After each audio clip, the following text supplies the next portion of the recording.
I ran into this last week. Here's what fixed it for me. If your WhatsApp profile has been suspended, don't worry. Here is a simple guide to help you recover it. Step 1. Understand the reason.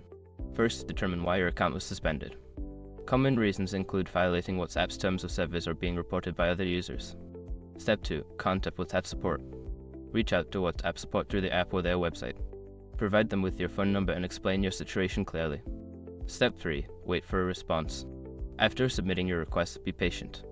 It may take a few days for WhatsApp to review your case and respond. Step 4. Follow instructions. If WhatsApp responds with instructions, follow them carefully.